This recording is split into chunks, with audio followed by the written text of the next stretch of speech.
All right, it's Friday. It's time for the Morning Pitt Mailbag. Always my favorite day of the week. I always say that. I'm always excited to do it. Always looking forward to it. Always good vibes coming into the Friday edition of the Morning Pitt.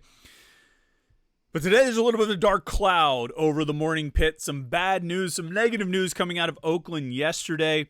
As Pitt announced that Amsal Delilich suffered an injury on Wednesday. Hurt his right hand in practice on Wednesday. He's going to miss 6 weeks. That's a major setback for somebody that I've been really excited about. I've been hyping up as much as I've hyped up anyone since Bengali Kamara. Ideally with better results, but we'll see how that works out. Disappointing. Now, if you count out 6 weeks from Wednesday, they said he'd be sidelined for 6 weeks with this right hand injury. You count out 6 weeks from Wednesday, that takes you to about November 6th, which is, after the start of the regular season. The regular season starts. They have the exhibition game on October 22nd against Point Park.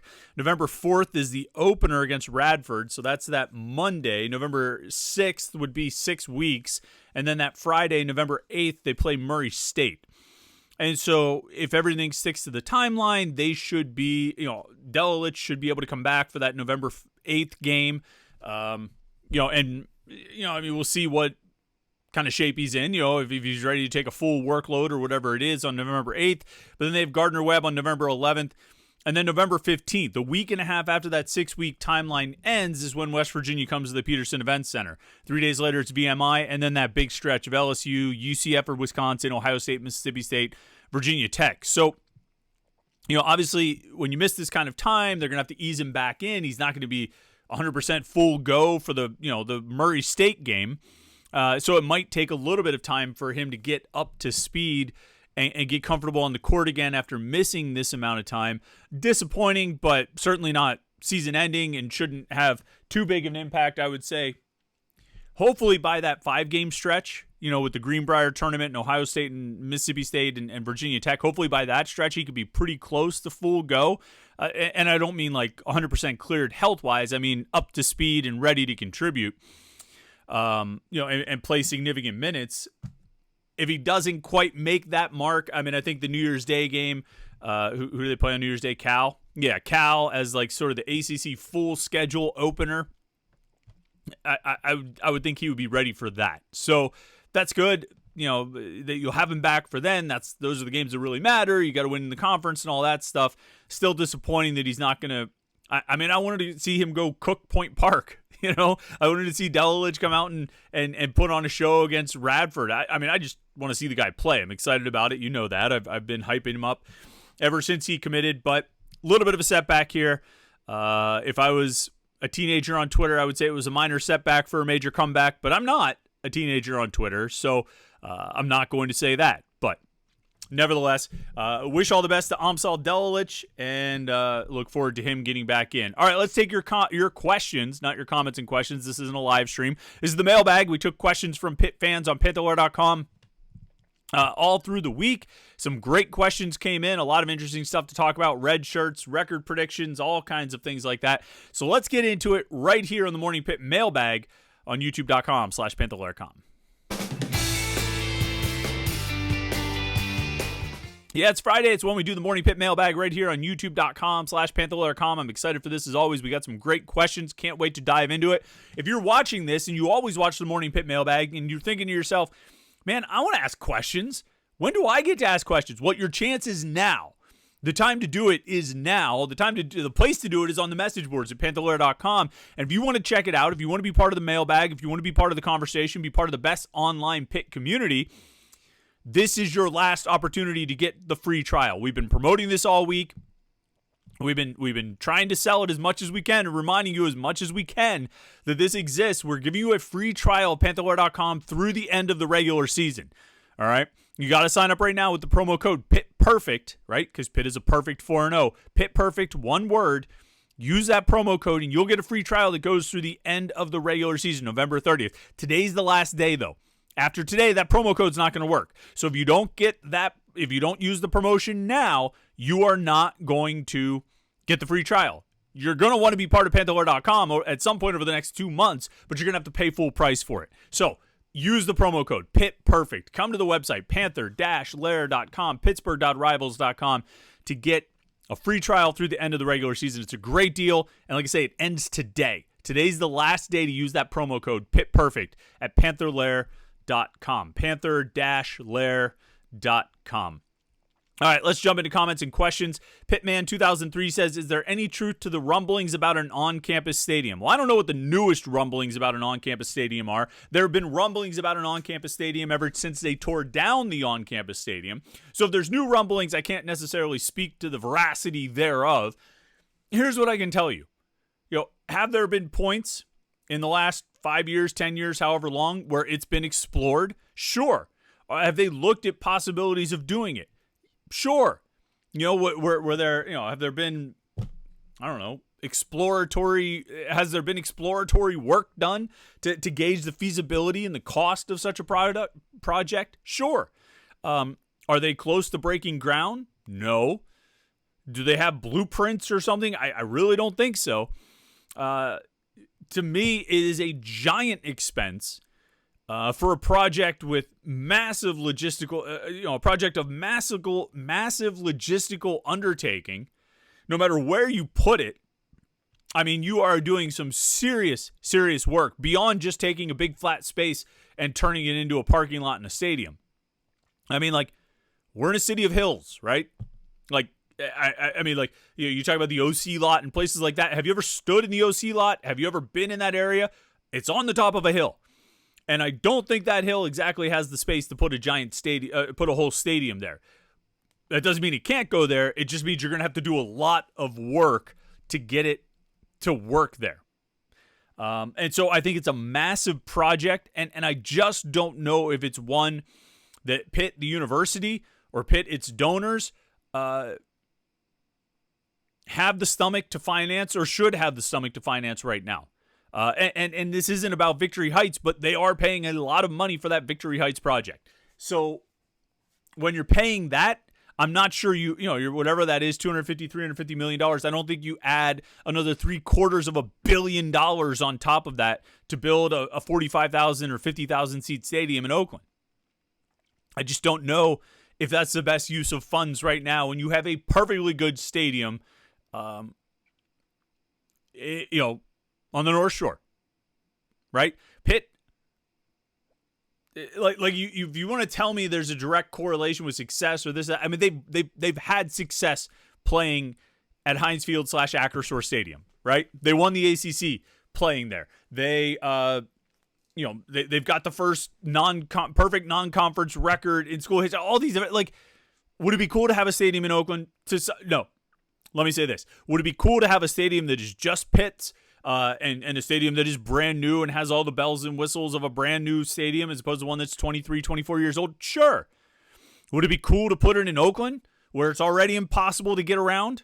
I think that's a bit of a tougher sell for me. I like coming off the highway and just rolling right into the parking lot. And when I leave the parking lot, just rolling back onto the highway. But that's just me, I don't necessarily think that if you build a stadium, you're all of a sudden going to win 10 games a year, right? There's a lot that goes into winning 10 games a year, and I don't know if the facility, the game day facility, I think is pretty low on that list. I think there's a lot of other things I would put above that, things you can invest in for far less money than a stadium. And hey, if you are out there, you are a Pitt fan, and you would like to give the school a giant check, like a 9-figure check or an 8-figure check for an on-campus stadium, like, more power to you. But what you could also do is write like a 7-figure check or a 6-figure check to Alliance 412 and help get the players who are actually going to win games. Because stadiums don't win games. Players win games. And a stadium might be able to help you get players, but more and more, I think the game day is going to mean less and less. And the paycheck is what's going to mean the most. So if you're out there and you're sitting on piles of cash and you don't know what to do with it, you could help Pitt get good players, which will ultimately lead to wins, right? Pitt's not 4-0 right now because of the stadium. They're 4-0 because of the quarterback. Pitt didn't win the ACC because of the stadium. They won the ACC because of the quarterback and the wide receiver. So I guess what I'm saying is there might be better places to send that money.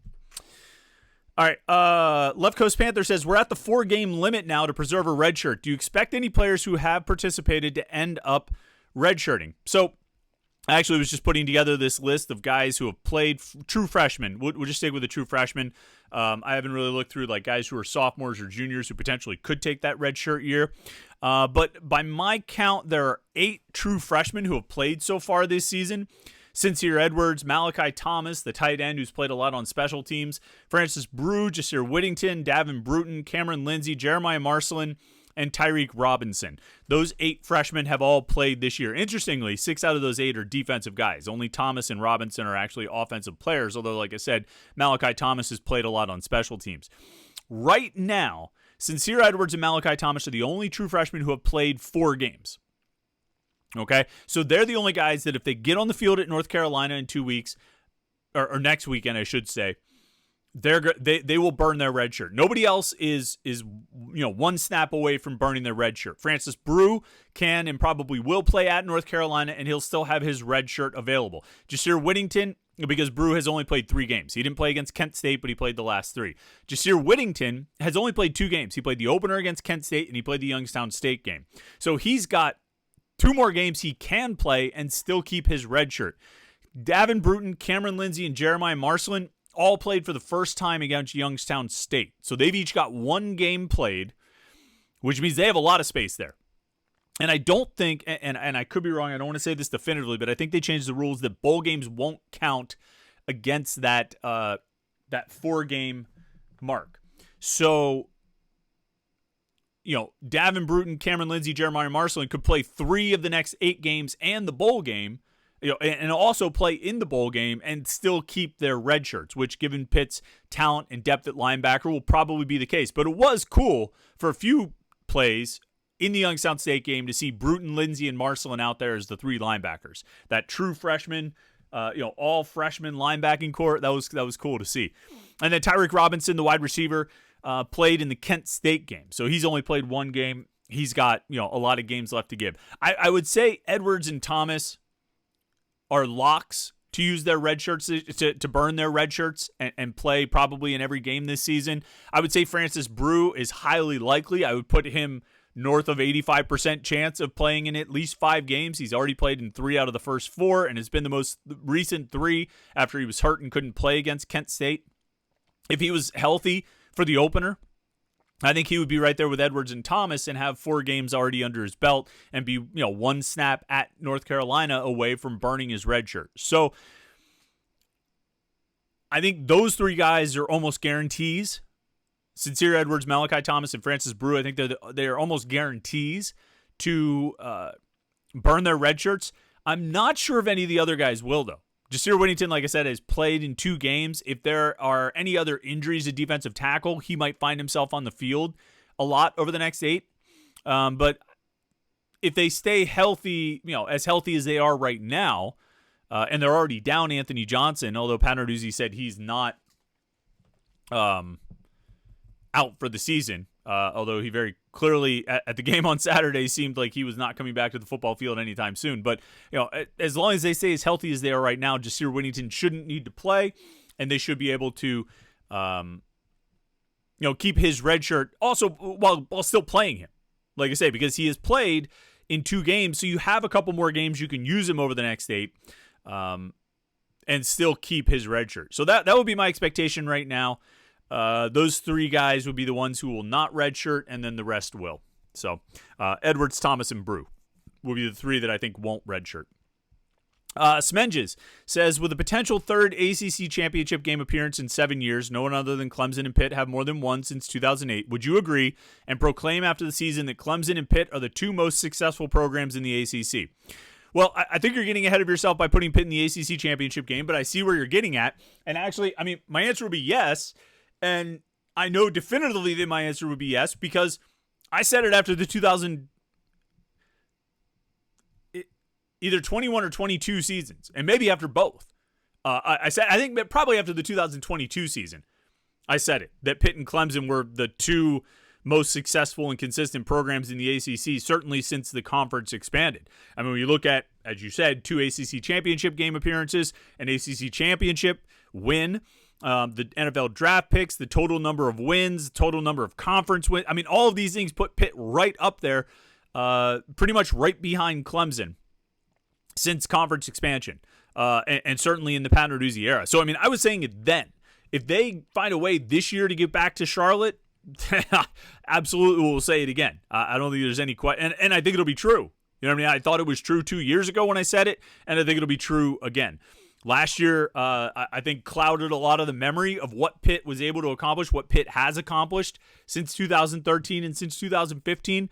But those accomplishments still stand. They're still out there, and the achievements that Pitt has are still relevant. And 1-3-9 season doesn't erase all of it. Pickett for Heisman 130 says, is there any chance that Rodney Hammond gets cleared mid-season? It would be great to have another reliable back like him. I mean, I guess there's probably some non-zero chance, but I'm not sure if it's greater than 1%, and it's probably less, and it's probably not even enough of a chance to speak of. So I should say no. Rodney Hammond's not coming back this year. It's not going to happen. It's going to be Desmond Reed. It's going to be Daniel Carter. It's going to be Derek Davis. Joels Goff, you would hope, presumably will be back at some point this season. I think Goff has a better chance of being available this season than Hammond does. Those are going to be the guys who carry the load. Montravius Lloyd should be in that mix at somewhere too. Che Wabuko is in that mix somewhere as well, but not Rodney Hammond. Gizzy78 says, how does the ACC figure out who you play twice in basketball?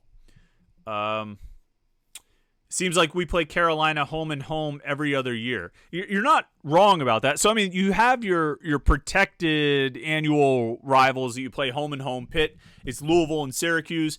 And then you get a third home and home every season. Kind of looking back, Pitt faced North Carolina. The 22-23 season, they were home and away. They only faced them once last season. The 21-22 season, they faced them once. 2021, the 2020-2021 season, they only faced them once. The 2019-2020 season, it's easier rather than reading over and over. The last time, so 2 years ago, they had North Carolina home and away. The last time before that I see, excuse me, as I glance through here, the 2019-20 season. So 22-23, 19-20, 16-17,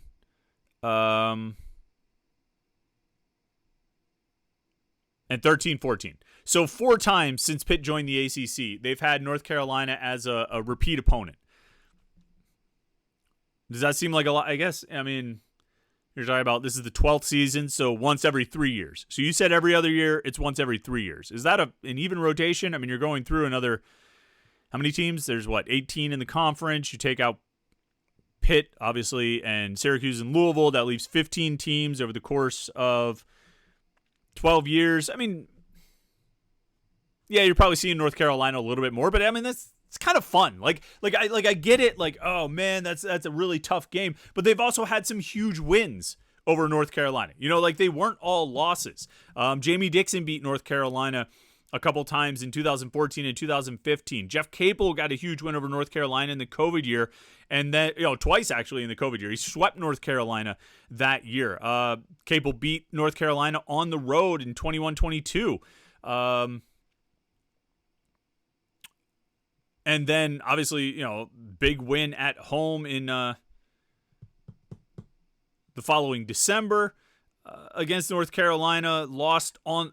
Actually swept him in 22-23 also. So Jeff Capel's found some success against North Carolina. Didn't beat him last year. But, I think that's kind of part of the appeal of being in this conference is playing some of those big-name teams. I mean, you want to play Duke in North Carolina, right? I mean, for one thing, it's cool to see those teams. It's cool to see them come to the Peterson Event Center because those are the teams we all grew up watching as the powers in college basketball.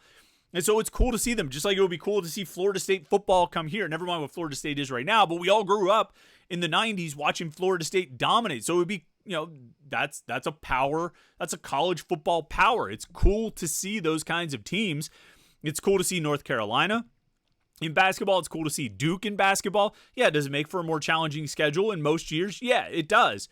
But that's what you want. And then if you get wins in those games, they're huge wins. They're monster wins because of who those teams are. So I'm not complaining about that too much. I got to be honest. I think it's cool. I like seeing those teams. It's more exciting than seeing Pitt play at home and home with, Wake Forest, or Miami,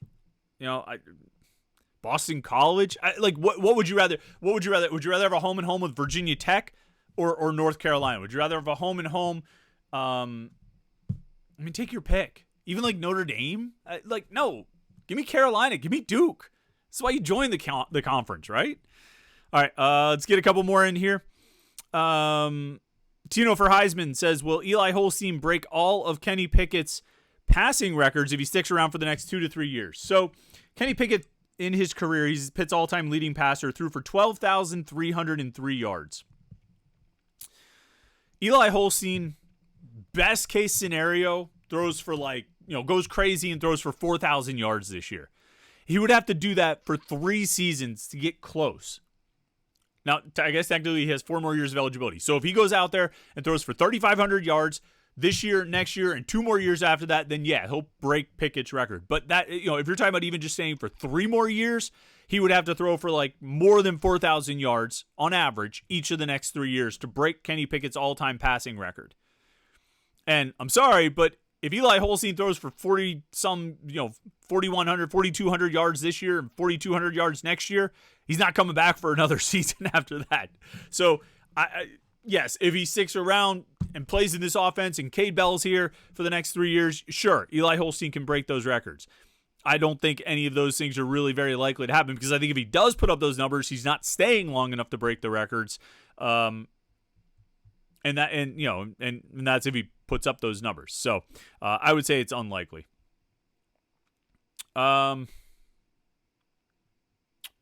East Ender 2 says it's a bye week, so the starting middle linebacker in 2025 will be someone already on the roster or a transfer portal guy. I don't know. I think there's roster options.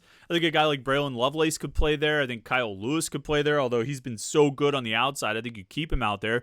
I think Jordan Bass, any of those guys from that class, Biles, Bass, or Lovelace, could play middle linebacker. Lewis could play middle linebacker. And then, Davin Bruton's a middle linebacker. Jeremiah Marcelin can play middle linebacker. Maybe you go with a younger guy. Or maybe you find a Key Thompson, a 6th-year guy, a 5th-year guy who's been really productive at the G5 level. And you bring him in and let him start there while Bruton or Marcelin works behind him and learns behind him. Even Cam Lindsey could play. All these guys, I think, could play middle linebacker, have the physical ability to play middle linebacker. So, I don't know. I'm not penciling in anyone just yet because if I was going to bet on a portal guy or all the guys on the current roster, I don't know. All those guys on the current roster are pretty young. So I guess I would give the edge to a portal guy, but not by much because I think these are really good players. I think there's some really good talent at linebacker. All right, last one. It's sort of 2 parts because a couple people asked something similar here. A.S. Daniels asked, Chris, your 8-4 record needs review. You didn't expect 4-0. Therefore, if you stick at 8-4, you are dropping them from 5-3 ACC to a 4-4 ACC record. Are you ready to reevaluate? What is your call? Are you lowering expectations to stay at 8-4? Or are you actually upping it to 9 or 10? And then Jay Lazinger said something very similar. Pitt was the last time Pitt was 5-0 was in 1991 when they finished 6-5. If Pitt beats North Carolina on the road, what is your predicted record? I'm going to say at least 9-4 if we include a bowl win. So I've been going back and forth about this myself, whether I want to update my prediction of Pitt winning 8 games total on the season, whether that's 7-5 in the regular season and they win a bowl game against a MAC opponent, or 8-4 in the regular season and they lose a bowl game against a power conference opponent. I've been going back and forth. I'm very close to predicting 9 wins for this team. I understand that if I predict 8 wins again, I'm saying that they're going to go 4-4 in the ACC. And I don't think that's likely to happen. I'm pretty sold on this team. I'm pretty buying in on this team. I for whatever reason, I feel like this North Carolina game is the one that I just have to get over the hump on, and it's hard to do. It partially because they haven't won down there, partially because look, they've got 2 power conference wins, and it's awesome. They were great wins, 2 big wins. Gives them a great resume, but they had to come back in both of those games. And I've said a few times, like, I don't know how many times you can go to that well. I don't know how many times you can put yourself in a hole and dig out of it in the fourth quarter. You don't want to make a habit of that, obviously. And you're not going to be able to do that every game, obviously. So I need to see this team go out and win a game start to finish against a power conference opponent. And if they can go to North Carolina and do it and get to 5-0, yeah, I'm going to solidly put him, 9-10 win prediction. Right now, I'm edging toward 9 wins for this team based on how they played, based on the fact, like you said, A.S. Daniels, the fact that they went 4-0 in the non-conference, which I didn't expect. So I'm pretty close on it. Maybe even if you asked me today, like if I hadn't already made predictions for the season, say what's your season win prediction, I might say 9 wins. Certainly this North Carolina game can do a lot to boost those predictions because there's a lot to like, but there's some holes. You know what I mean? There's some holes that got somewhat exposed at different times against Cincinnati and West Virginia, and I think could really be exposed in ACC play. And those holes could cost Pitt some wins. It's just a question of how many and how many they're able to hold on and pull out the victory. So pretty close to changing my prediction. Just need a little bit more. Just need a little bit more confirmation about who this team is and where they're going. All right, don't forget, today, Friday, September 27th, is the last day for our Pitt Perfect promo. Pitt is perfect, 4-0 record right now, so use the promo code Pitt Perfect, one word, Pitt Perfect, to get a free trial of Panther-Lair.com that lasts through the end of the regular season. Panther-Lair.com, the most comprehensive source of Pitt sports news on the internet. Football, basketball, and recruiting. You find it all at Panther-Lair.com and message boards to interact with hundreds and thousands of other Pitt fans. All day, every day, Pitt fans are talking about Pitt sports at Panther-Lair.com.